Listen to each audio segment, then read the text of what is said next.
And welcome back to our extended 7 News coverage of the flood threat in Queensland. Now we're seeing pictures here live in from Laidley. Now Laidley is a town that is cut off as we speak. 100 people were in evacuation centres overnight. The floodwaters have started to drop in Grantham, but in Laidley itself there is extensive flooding and extensive flooding downstream of that particular area. Now the Lockyer Creek at Glenore apparently I think is in excess of 14 metres and is still rising at the moment. Now that bill is 1 metre higher than in 2011, so the flooding situation in Laidley far worse than it was in 2011. And that's the picture we're getting, Sharon, across many regions, including inner city areas of Brisbane, that the heights are worse than in 2010, 2011. So I think we're heading into different territory here, and we've heard the Lord Mayor come out this morning and say that the flooding predictions, it's not an exact science, and there may be other areas that could be impacted because it's not an exact science. So perhaps that's a small admission that it's perhaps the inflows and the levels they did predict are changing, and it may be a little bit worse than first thought. We'll try and get an update from Emergency Management Queensland as soon as it's available, but those shots in Laidley and the stats you've mentioned devastating, there, just devastating and heartbreaking for them. It's I don't know how they pick themselves up tomorrow and deal with all of this. It's really difficult. And you know, the local mayor there this morning said, you know, he was just shell-shocked and certainly heartbroken by the situation that's happening in his area. And we continue to hear that the flood levels are rising rapidly in a number of areas, and we know that Bundaberg is, of course, preparing for a record flood, or they're in the midst of a record flood up there, and Lockyer Valley, as we see from these pictures, being swamped, and that muddy flow of water is spreading out around that town and through the properties and into homes and businesses, and that is around the main street by the look of things in Laidley, and no boats, no activity there, everybody of course, staying indoors. The good news, Bill, too, is that they're actually bringing some more helicopters in. There were 2 Black Hawk helicopters on their way. I think a couple of fishermen were actually rescued in very dangerous conditions there overnight. So there's certainly a need of some aerial support at the moment, as you can see. Now, I think we have our reporter Nikki Hayden on the line, available to talk to us now from that Laidley area. Nikki, can you tell us what you're seeing and the latest, please? Well, Bill, we're standing in the main street of Laidley at the moment, and look, the middle of it is still well and truly underwater. There's shop owners here that haven't been able to see their businesses yet. The water is just still so high they can't get through. Towards each end of the street, though, the clean-up has already begun. You know, it's a real example of the spirit that's in this community. And, you know, we have to remember many of them did flood back in 2011. So for them, for some of them, certainly, the thought of rebuilding is just too much to bear at this stage.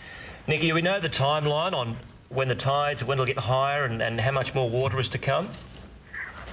Well, Bill, it's still up in the air at the moment. A lot of the residents are saying they are hearing that there will be more water coming, and that's certainly not good news for them. They said it peaked in here around 2:30 in the morning, sort of dropped away, but then it was back again by 8:30, waist deep in much of the street. So it has receded a lot since that time, but of course it's just a waiting game to see what happens in the next few hours. How much worse, or how do they compare it to 2011? Obviously 2011 was stood alone. It's a terrible event. It was, Bill, but they're saying this is worse. The water has gone higher. They've got some benchmarks on the buildings here, plaques where previous floods have been, and they've put a pen line where it was last night, and it is probably 4 to 5 centimetres higher on the wall here in the main street. How are they holding up, do you think, Nikki, the locals you've managed to speak to? I imagine of all the places, they're probably emotionally fairly bruised through the Lockyer and Laidley. It's really mixed, Bill. You know, there's some people that are just too devastated to even speak. Some of them have only arrived in the past 10 minutes to see their properties, and it's just too overwhelming for them to be even able to talk about it. Others are, you know, really keen to go forward. They say, you know, they'll rebuild, they will keep going. Most of the town here is covered in mud. They've already been pulling carpets out of the pub. You know, there's windows smashed, so some of them are, you know, being really careful in cleaning up things. There's bulldozers here trying to clear debris away. So, you know, the clean-up is well and truly underway, and that certainly, as I said, is a real sign of the strength of the community. Do they feel they've had enough warning and it's been well enough planned? Probably a bit of mixed in that regard as well. A lot of them are saying perhaps they were a little bit comfortable about the rainfall. They knew it had been raining for a little while, and they thought the floodwater may just come up and recede quickly, but of course now they are expecting that second peak. So, yeah, an anxious wait, and I guess they're waiting to see what happens there. I know you're based in the one of the main streets there at the moment, Nikki. Are you able to tell us, they've been able to account for everybody, and there's an evacuation centre obviously set up, so is everyone safe as far as we know? As far as we know, Bill, yes, there are. We spoke with one lady, though, just as we landed. Of course, all the roads are cut here, so we couldn't drive through. We spent about 4 hours taking different routes to get in, but it just wasn't possible. We eventually got in by air, and we were met at the Channel 7 chopper by a very distraught lady whose auntie is trapped in one of the homes, and she just can't get to her. The woman is 68 years old, and her niece is frantic and panicking, and of course that's the really heartbreaking side to all of this is, you know, some people are just cut off and isolated, and just not knowing if they're okay is what makes it all that more worse. So is it cover a wide area? We've seen some of the aerials. It looks like it's a fairly big expanse. Certainly from the air, and the roads are cut from a really fair way back from the town. It's quite some way out that the roads are cut, and cars are lining up along the highway just not able to get in. So, yeah, the area is very, very vast. Is there much activity that you're noticing there, Nikki?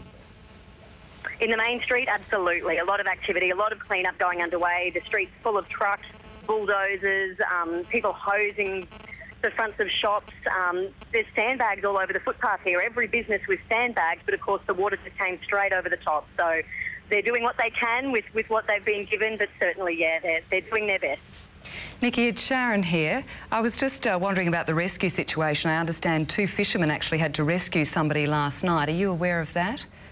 We're still waiting for details on that, Sharon, so I can't confirm that at this stage, but we've certainly put calls in and we're waiting to hear. And is that the only rescue you understand that has taken place in that area? That's right, yes.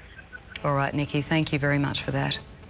It's not good there, Bill. Of course, in that Lockyer Valley area, 12 lives were lost in the 2011 floods. So they certainly don't need to see these pictures that we're bringing you at the moment. You can see a gentleman there standing right in the middle of the waters, floodwaters. I imagine they're just looking around in disbelief at what they're seeing. They're extraordinary pictures, and it would be very hard to pick yourself up after surveying the extent of the flooding there at the moment.